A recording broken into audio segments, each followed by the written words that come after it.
Welcome back to Pop Goes the Kernel, where we dive into the latest in pop culture, music, television, and movies. I'm your host, Gracie Moore. And I'm Greenwell. And we've got a pretty interesting episode this time around. This time around, we'll be touching on the recent Willy's chocolate experience in Glasgow, Scotland that went horribly and a bit hilariously wrong. Pop star and director and producer and actress Jennifer Lopez's mind-boggling and self-financed musical movie, This Is Me Now, and plenty of new entertainment releases. We really hope you guys enjoyed this one.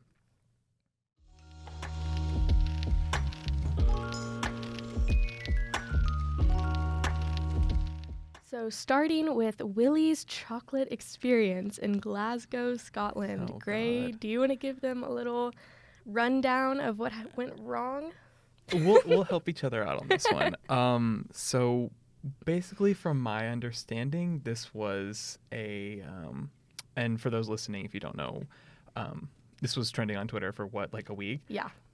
So basically, this shell company or this just offbeat kind of I don't want to call it a scam because I don't legally know if it's a scam, but this scam company or shell company hosted this event in Glasgow, Scotland, and it was inspired by the Wonka movie, obviously, and Charlie and the Chocolate Factory. It was they just invited children to come and experience sort of musical numbers and visual effects and stuff like that, and they promoted it with weird AI generated images that we soon learned were not at all indicative of the actual event. Not one bit.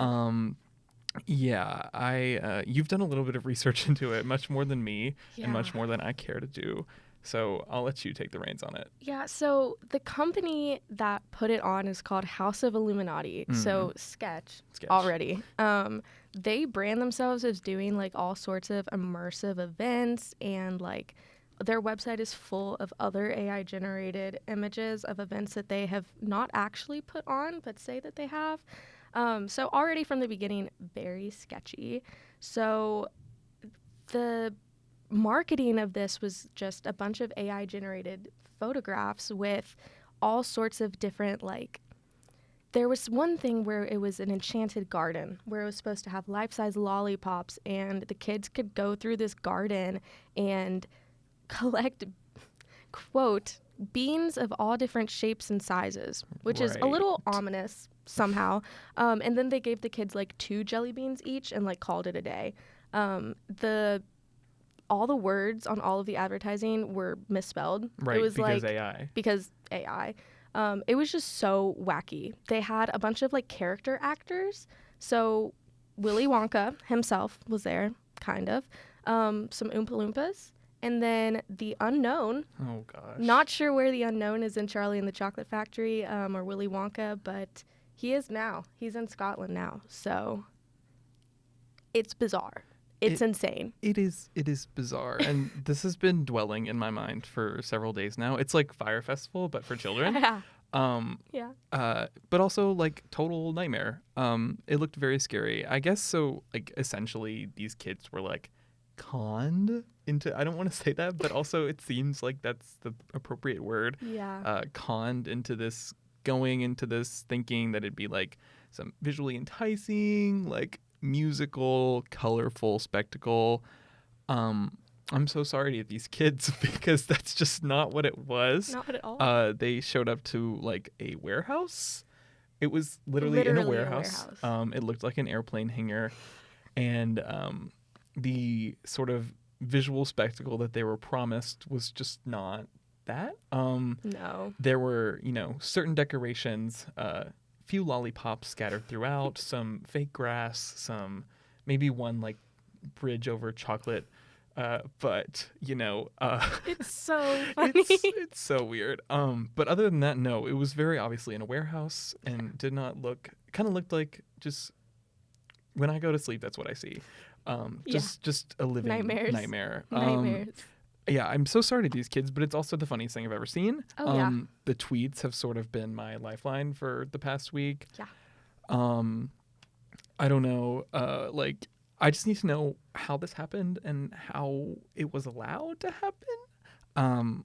All of the actors who participated in this, you know, the ones who played the Oompa Loompas and the Unknown, whatever that is, and Willy Wonka have sort of gone on the record since and stated, hey, like, we didn't know anything about this. Like, we just needed a check, and we were given these, like, 15-page AI scripts. So crazy. Like, fully AI-generated script to bounce off of and be like, hey, like, let's entertain these kids. I'm glad that some of them seem to have made the most of it. Yes.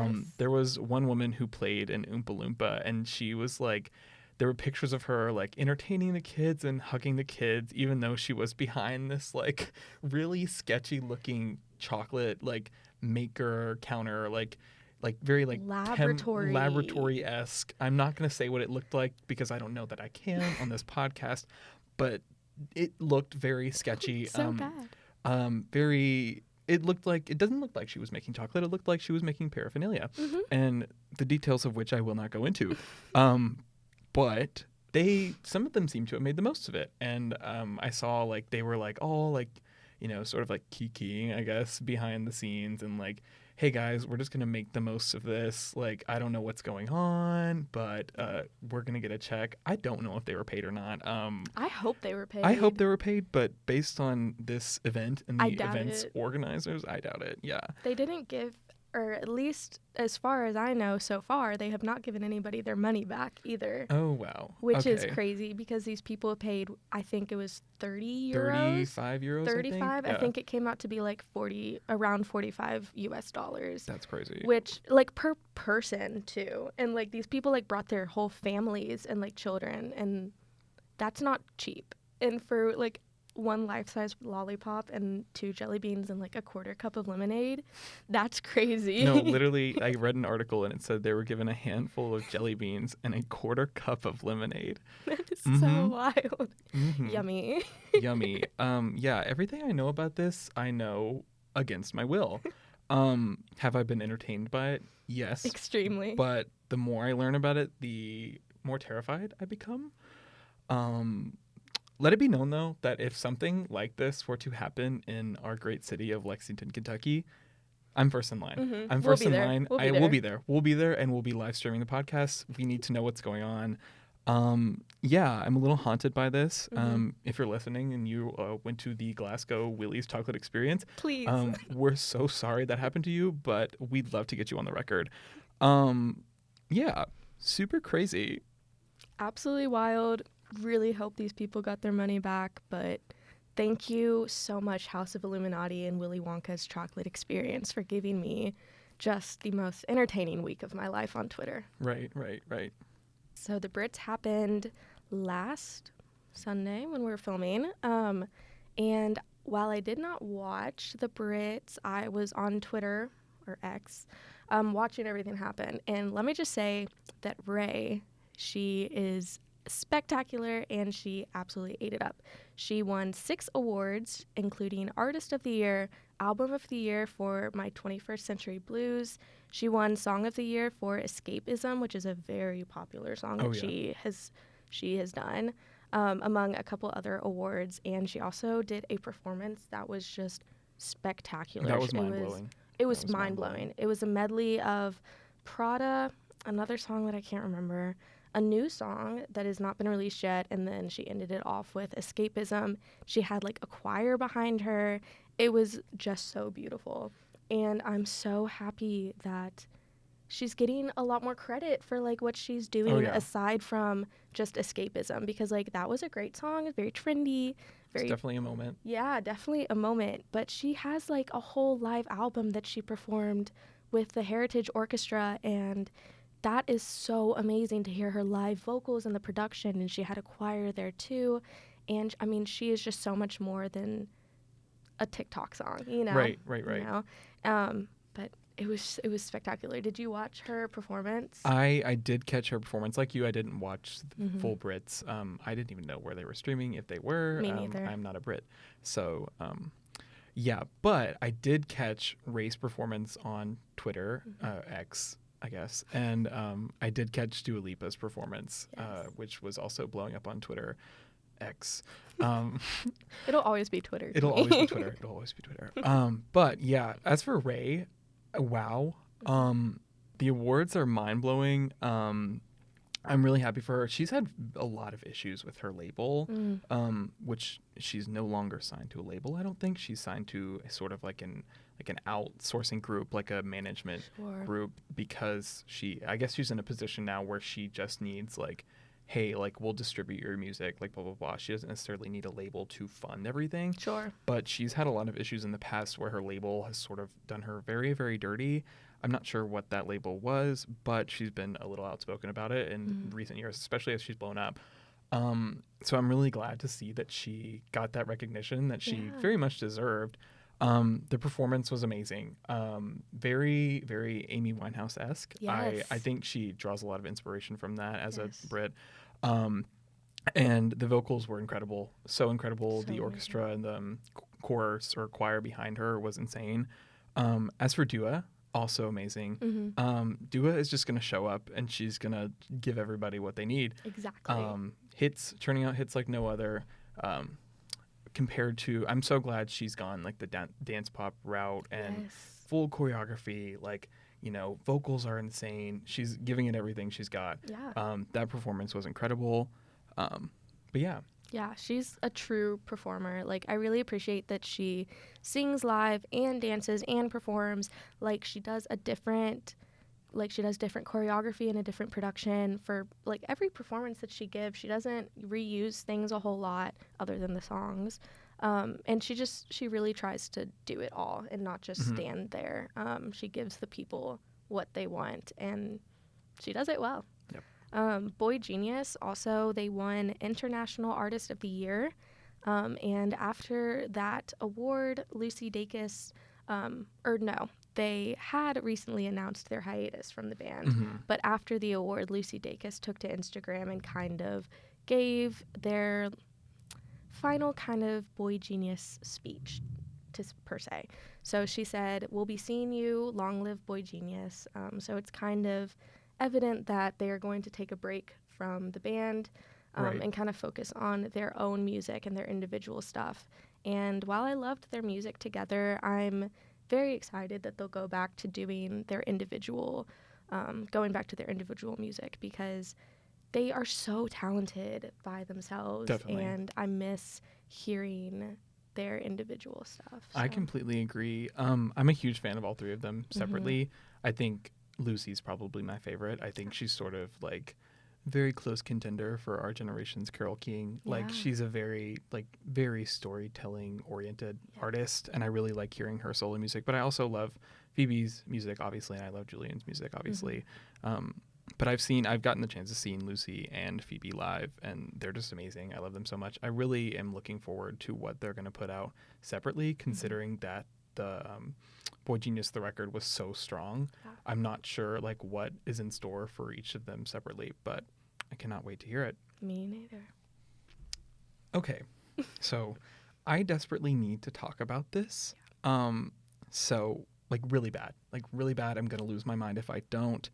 For those that don't know, those at home, the listener at home, actress and pop singer Jennifer Lopez recently released her album This Is Me, ellipses, Now, which is a sequel to her 2002 record, right? This Is Me, ellipses, Then.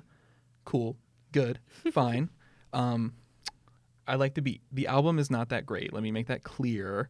I like J-Lo sometimes. I like old J-Lo. She's great. Jenny from the Block. Jenny from the Block. Jenny from the Block. On the 6. Great. Yep. Love it. But we need to talk about how, alongside this record, she released a self-financed movie. That's crazy. To accompany the album. For the sake of journalism, nobody can say I'm not an investigative journalist. I stayed up until 2 a.m. watching this. You poor thing. Along with the accompanying documentary making of the movie, right?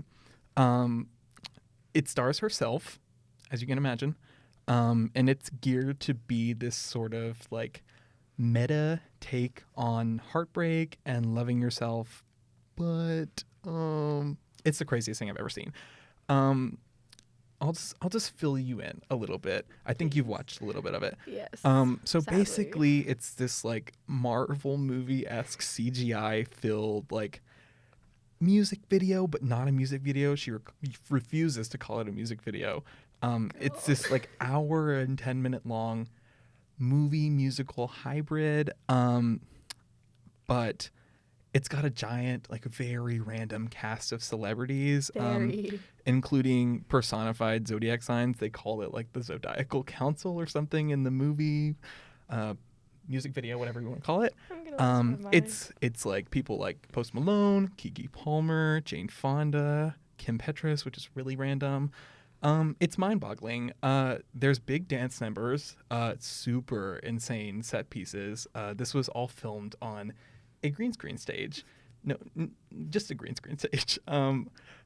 There's plenty of dramatic acting scenes. I do think J-Lo is a good actress. She's an award-winning actress. She's the only one in the movie who can act. Let me make that clear. And I found it to be really odd and a bit of a nothing burger, which I'll get into, but I want to hear what you thought of it. Yeah, so I just watched it. After hearing some of your thoughts, I was like, I gotta see what this is about. Yeah. There's not many words other than just wow. It was insanity. It was all over the place. It got a 0.5 star on Letterboxd. It's on Letterboxd, by the way, which is crazy. Immediately went there. It was just so insane, and there were some moments where I was just so shocked that she even did it. Right. Oh gosh, I can't remember what song, but when she was in the glass house, there's it's like the Rebound performance. Yeah, that was crazy. I didn't know what was going on there. The zodiac sign people was insane. This is crazy. It's just crazy. And also, one of the things that I thought was the craziest was the outfit that she wore for her wedding in the movie. That was crazy. Oh, yeah. You got to look that up, listeners. Maybe we'll flash you a little picture on screen.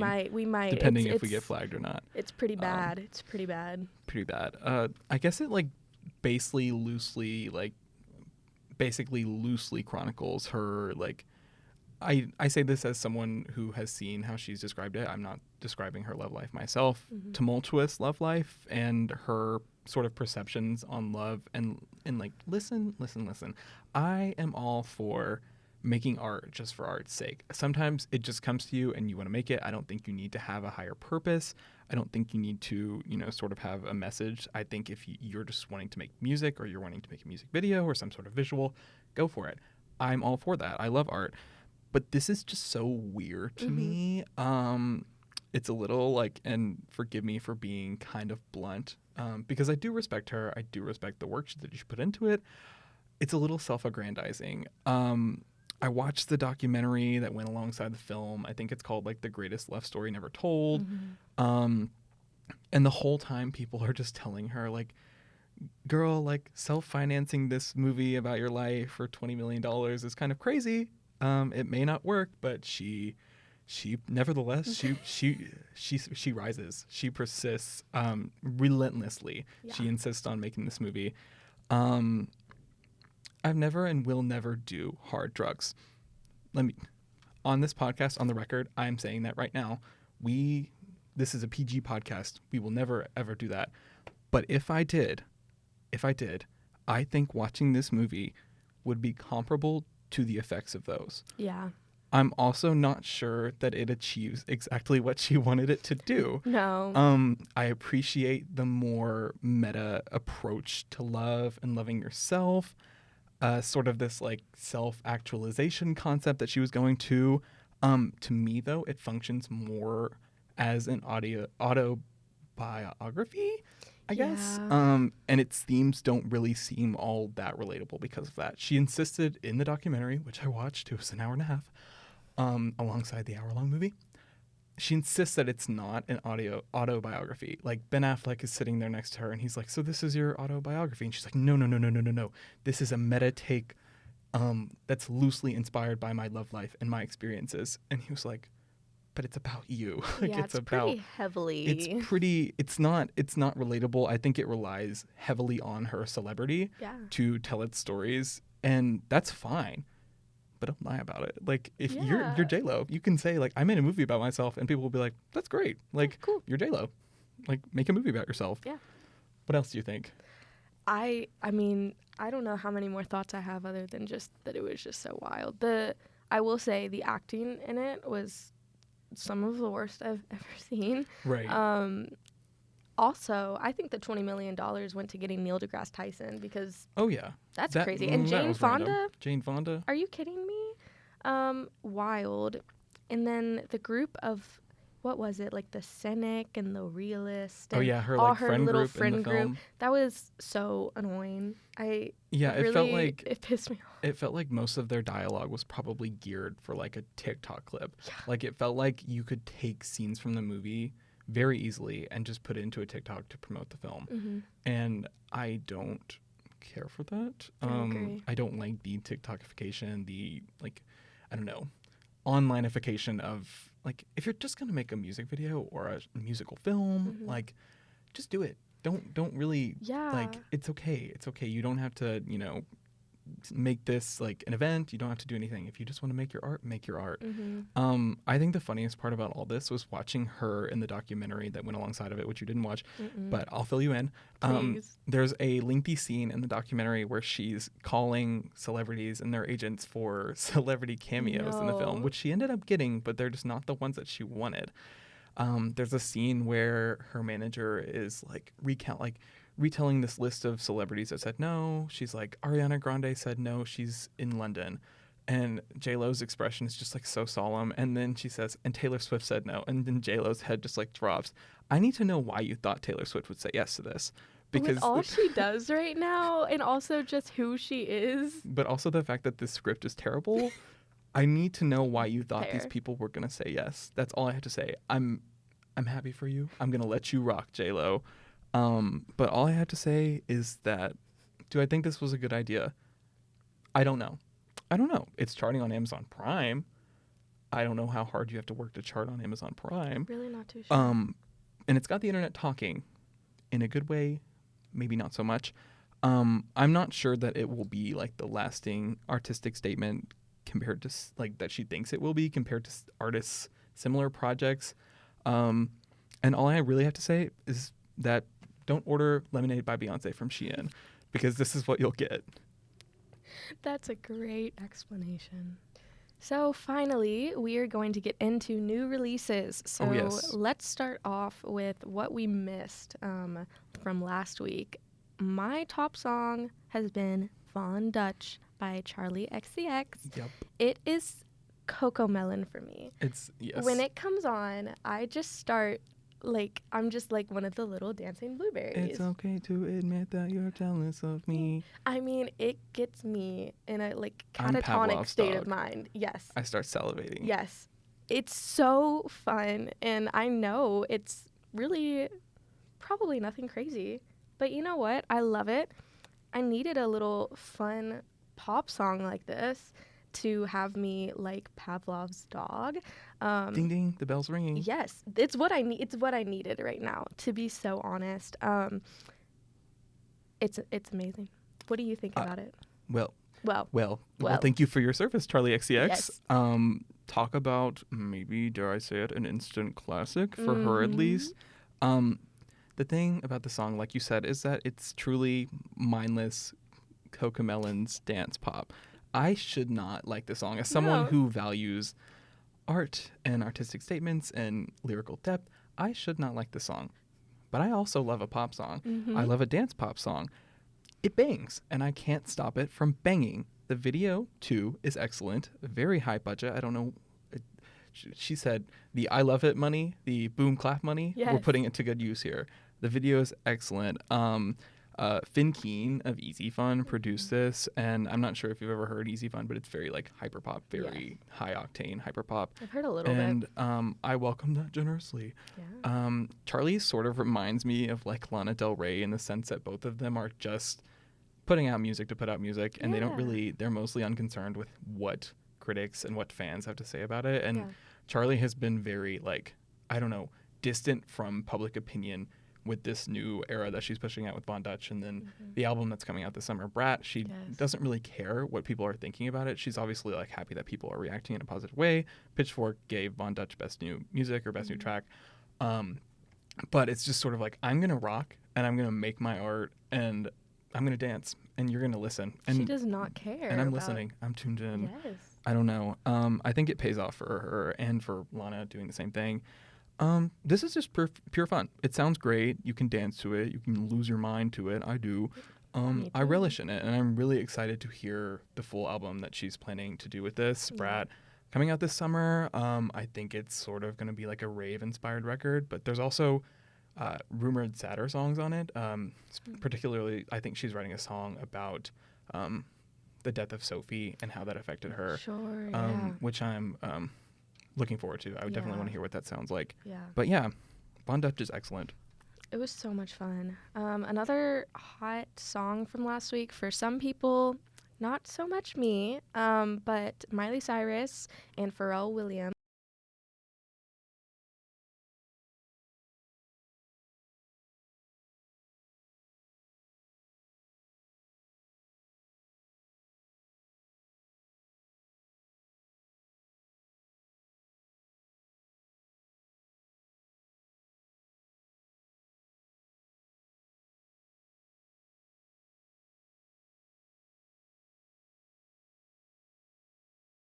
And I was like, I'm kind of intrigued. And then I listened to the song, and it was just basically that, like, over and over again to me. And it was just really not super interesting. I feel like Pharrell Williams is super talented. Right. Miley Cyrus is super talented. I just think that I feel like they could have done more with it, and it was just a little bit less interesting to me than what Von Dutch was. What are your thoughts about Doctor? I wasn't. This is not a song that I was going out of my way to listen to. Yeah. Let me make that very clear. I respect both of them, but I just wasn't going to. But then, I saw that we were planning to talk about it on this podcast, so I gave it a listen, and 2 listens, and 3, and I was just, well, okay. It's just there. It's like this swingy, like 70s groove dance song, which I guess Miley that's sort of her thing now. She went from like 80s rock to this sound, which should suit her, but it's just very boring. Yeah. After sort of the disco renaissance of the past, like, I'd say like 2-3 years, I'm kind of burnt out on it. Like, I don't dislike it. It's good music, and I want to dance to it, but also at the same time, let's scrape the bottom of the barrel for something else, because I miss rock Miley. Yeah. I miss, like, heavy metal, like Plastic Hearts Miley. And like her live album that she did while she was on tour, where she did like the live ones at 4x4 and Bangers and like all sorts of other stuff. That was spectacular. That was I want to hear more of like her showing off her vocals and her true rock sound. Definitely. It's amazing. Yeah. Honestly, Doctor is like the exact sort of song that I expect Miley to put out right now, especially after the Grammys. She seems like she's going in a very like Tina Turner, like especially with her appearance. She seems like she's paying tribute to Tina Turner. Very Tina Turner, very like, I don't know who else, just women of the 70s and like late 60s. She's going that route, which I appreciate, but it is sort of boring to me. I don't know. It was fun. Like, I listened to it 2-3 times, and I was like, okay, this is a good pop song. It'll definitely be on the radio. For sure. I won't hate it when it comes on the radio, but I won't love it either. Pretty forgettable. Yeah, won't be adding it to like any playlist or anything of mine. But no, definitely not. I need to go out on my soapbox and plug Allie X. I'm not sure how much you know about her. She's had a few viral songs. I probably know her. I know she did one TikTok kind of song in like 2020, 2021. Yeah, I think it was really like one viral. of her 2016 songs that sort of blew up. Yeah, I don't think we can say the name of it because it's we bad. We cannot. And we won't. But I need to say that her album that she put out about 2 weeks ago at this point, I think, it's called Girl with No Face. I'm not sure how many listeners tune into her, but she has been churning out like the biggest pop bangers for so long now, and she is like one of the hardest working musicians I've ever seen, just because she does a lot of work on her own, especially like styling, music videos. A lot of that is her own direction, but this album that is her newest one, Girl with No Face. It's easily her best, and she did it all herself. Like, she decided to not work with any producers on it. She produced the entire thing herself with analog synths, which is crazy. That's wild. Because, you know, some of that equipment you really can't get good access to anymore, but also it's like not the easiest to record with anymore since equipment has changed so much. But she did the whole thing with analog synth, entirely self-written too. It's like super dark, it's like nihilistic, but it's also hilarious and like very witty at times. There's another track on here that I can't say because it's not a bad word, but I don't want to get flagged for anything. You'll know it if you see it. It's excellent. I also love the songs Galena, Black Eye, and Truly Dreams. She is an insane vocalist, and like she has a really great knack for sound, just like pop sounds. She knows when to mix old and new pop sounds, and I really appreciate that. And I think a lot of pop fans would really eat this up right now. Yeah, I'll definitely be tuning in. Definitely. So as for movie releases from the last couple of weeks, the biggest one, and pretty much the only one we'll talk about, Dune Part 2. It's been out about a week or so when we're filming this. I have not seen it yet. I don't believe you have either. I have not. But the people are just raving about it. Dune. People love it. I have tickets to go see it in IMAX on Saturday night, and I am so excited. I finished part 1 literally this week because I just never got around to it, which I hated because it was so good. Right. And people are saying that the second part is like 500,000 times better than the first one. And if it's that much better, then I just cannot wait to see what Dennis has in store for us. Right. Yeah, the first one was excellent. I'm really impressed by the like just overall reaction to the second one. I haven't seen it. I will be catching it over spring break. But the first one was so good. I love Villeneuve's style. Like it's very stylized, but it feels very intentional. And I'm glad that they chose him to sort of helm this franchise. I believe that there will be like one more movie after this adapting Dune Messiah, and then that'll be the cutoff for the Dune franchise. But so far, so spectacular. People are calling Part 2 one of the best sci-fi sequels ever. Like, I saw someone comparing it to Empire Strikes Back, which is that Pavlov's dog. You got my attention. I'll be seated. Regrettably, I still haven't caught it, obviously. But some of the most, in terms of like stuff that I've seen in trailers and clips, some of the most exciting visuals I've ever seen in a blockbuster. I don't know how they're making that happen, but I know it's not all CGI, which is great because I'm sick of that. Yeah, definitely. Also, I'm just a big fan of Villeneuve's Arrival, Blade Runner 2049, Prisoners are some of my like favorite movies. And I don't think there could have been a better person to do this. And I'm really excited to see obviously part 2, but then, you know, once I see part 2, I'm definitely going to want to see that third movie. For sure. It may take a little bit to get out, but I'll wait for it. If it's good, I'll wait for it. Sure. I read this quote in the Washington Post from a review. It's like, it says, quote, like its predecessor, Dune Part 2 builds a world that's undeniably spectacular, compressing a sprawling, borderline incomprehensible story into an efficient narrative delivery system. For Dune fans, it gives them the majestic treatment their beloved novels have long deserved. So needless to say, I'm pretty excited. Yeah. That's crazy, and that alone made me want to see it. So I'm seated. I might even be getting the book soon because with the movie's popularity, I'm really intrigued by. I definitely wouldn't get through probably more than the first or the second one. I'm not a big reader, but I'm interested to see how the book differs from the movie and the similarities and how Dennis has adapted it. Right, definitely. He's extremely talented.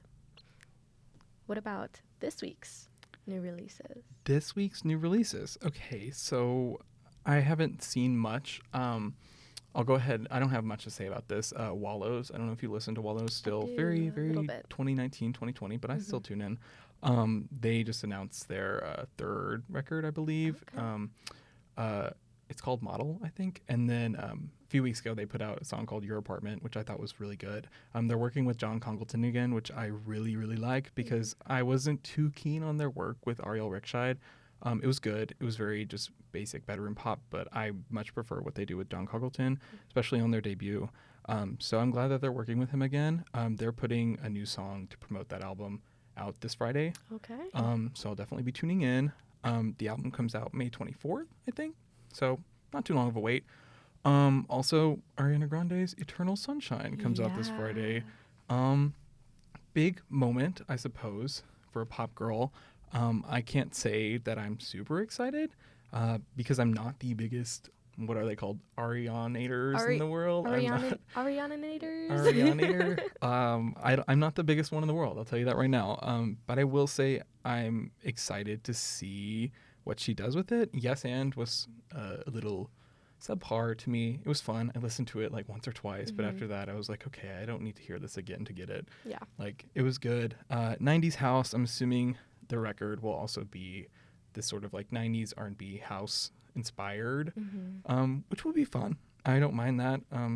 But yeah, I really hope that there's some sort of like, beyond pop music, I hope that there's some sort of thoughtful commentary on what's been said about her in the past year and like what people have like taken to the internet to post about her.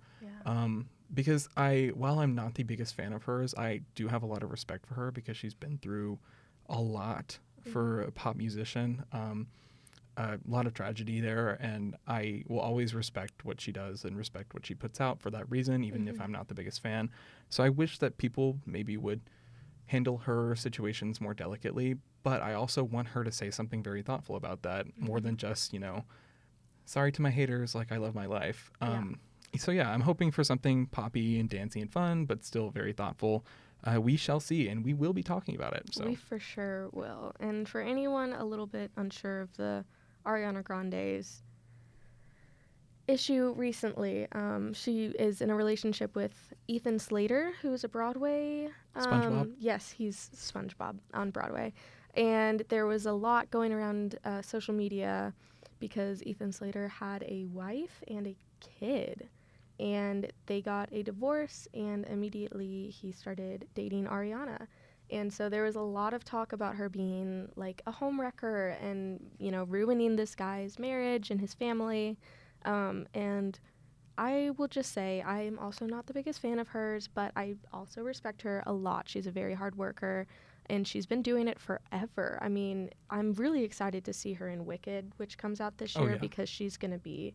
I think she'll play it beautifully, and as kind of a theater nerd, I'm really excited. But I digress. I do think she needs to kind of say something. I mean, she doesn't have any obligation to people who are hating, but I think that it would help her a lot if she just were to kind of give some sort of discussion and explanation for everything that happened, and hopefully that would ease some of the tension around it. I think so too. I don't even think an I'm sorry is necessary because we don't know the details or extent of what happened.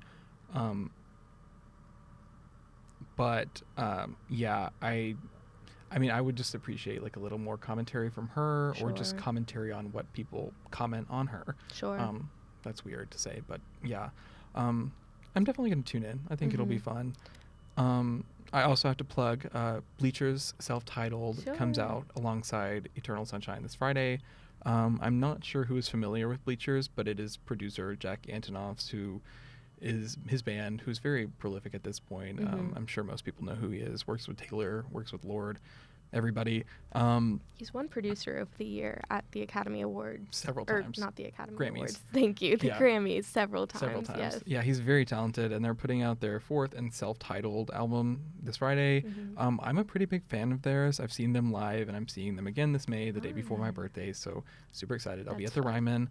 All of the singles for this record so far have been very, very good. I love the song Tiny Moves and Alma Mater. Those are great if anybody wants to tune in. They do a very 80s, like Springsteen-y, like dad rock sound, and it usually bangs in my opinion. I'm anticipating something like that, but maybe a little more experimental. They recently signed with Dirty Hit, so Dirty Hit usually prioritizes something a little more wacky, a little more, experimental. So I expect that, but I also expect, grandiose 80s sounds, very synthy, very dad rock. Super exciting. I think a lot of people would have a lot of fun with their music. Yeah, I love Bleachers. I discovered them a couple years ago, honestly, before I even realized that it was Jack Antonoff, to be so honest. But I'm really excited. I didn't realize that they were releasing that soon. But I've been tuning into Tiny Moves and Alma Mater, and they've both been very, very good. Yeah, they're great. It'll be great. Well, that is all that we have today for Pop Goes the Kernel. You can tune in to other podcasts on Kentucky Kernel, Spotify, and YouTube. Make sure to follow our socials on Instagram, X, Facebook, TikTok, YouTube, Spotify, all that good stuff. And thank you guys for tuning in, and we will see you next week.